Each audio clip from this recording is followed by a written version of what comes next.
is for the ports to get to 24 hours. So that the issue is nationwide. It's being talked about already with FMCSA and MORAD, and also their question was, how do you deal with the driver shortage? And what we tried to explain to them was, it's not really a driver shortage.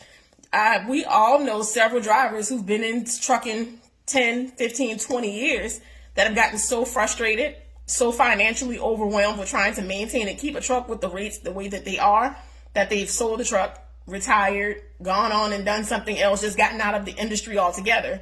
But these are still valid CDL drivers. And so the driver shortage is not really a driver shortage. It's not that people aren't able to work, that they don't want to work. They're not being compensated and they cannot afford to work, honestly.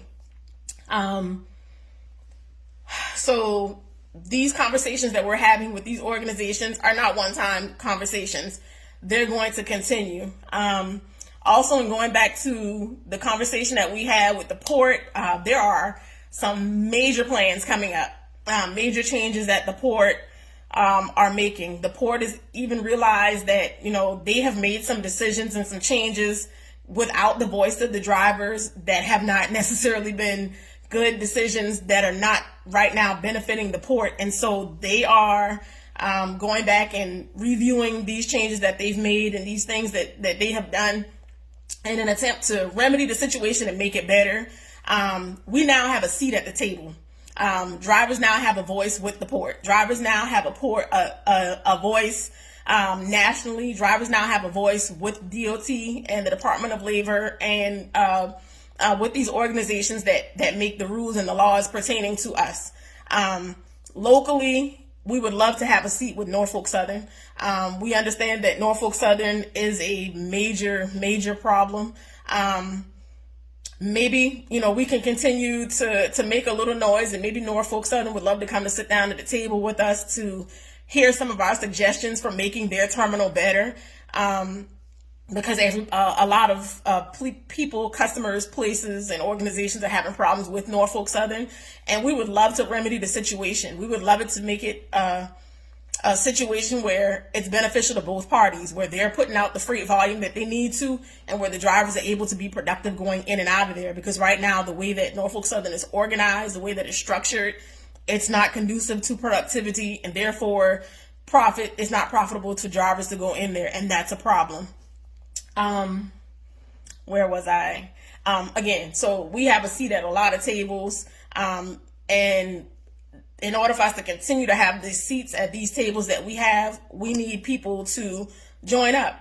In all of these conversations that we're having, people want to know for sure that drivers are involved, drivers are committed, that drivers are concerned, that drivers care.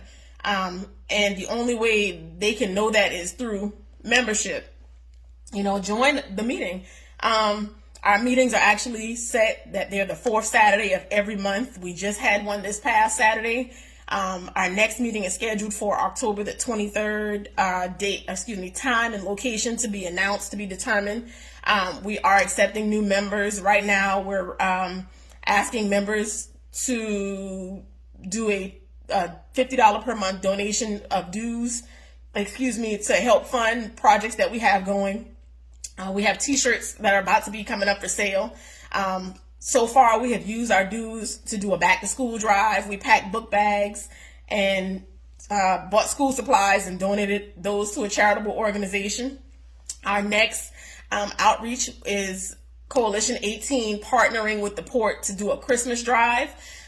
So we are trying to pack a container with Christmas items. So again, the money is not just going to be sitting in a bank. It's not going to be misused. It is reported at every meeting, but we're definitely trying to impact not just the ports, but our communities as well.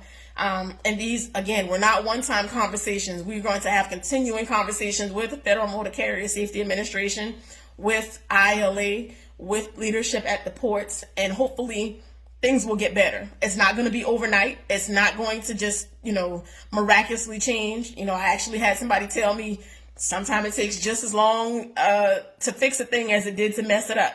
But we're trusting and believing that by us standing up, by us uniting our voices and allowing our voices to be heard, that we're going to get change. Only way we can get that is through membership and solidarity. So I challenge you all to not just talk negatively on Facebook or on any social media platform about the movement. The movement is doing work, and it's not exclusive of anybody. We're open to any and everybody that wants the situation and the conditions for truckers to get better. That's what we're here for.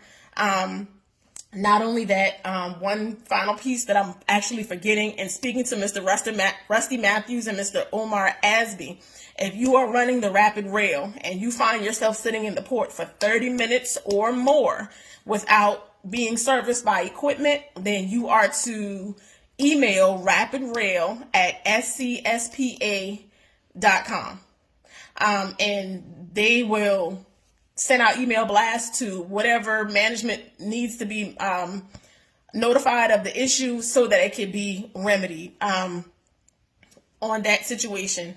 And also encouraging drivers, again, to please be courteous in your dealings with the port employees, with the union employees, with the rail employees. You can't expect respect if you're not giving it in return. And so, I'm just asking and challenging everybody, when you feel yourself wanting to yell or curse or scream or cut up, just bring it back in and understand that you catch more flies with honey than you do with vinegar.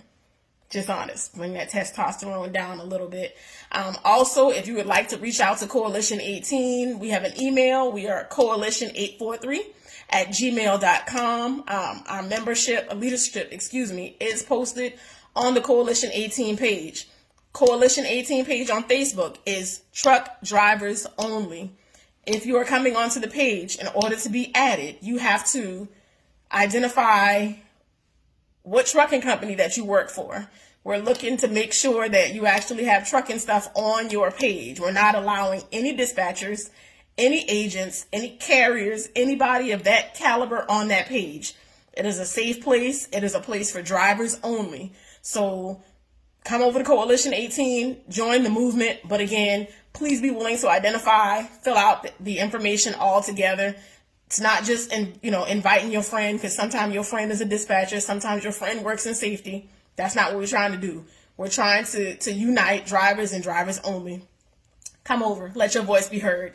If you were kicked out of the group originally, I am asking you to come back. I'm asking you to come back and let's have intelligent adult conversations. Let's respect the differences of opinions. Let's respect each other's differences, and let's just work together. Like, we don't have to agree, but maturity is respecting somebody's opinion without having to change their mind and just accepting it for what it is. That it is what it is. So again, Shauntai Robinson, a little bit. If you know me, you know me. Inbox me, email me with any questions you may have. I'm here to serve. I'm here working not just for myself, but for you and our children as well. Because trucking has been around for a long time, and we want it to continue to be around for a long time. They're pushing automation. We're working to keep it the way that productive as it is. I love y'all. Y'all be safe out there. Have a great night. Talk to you later.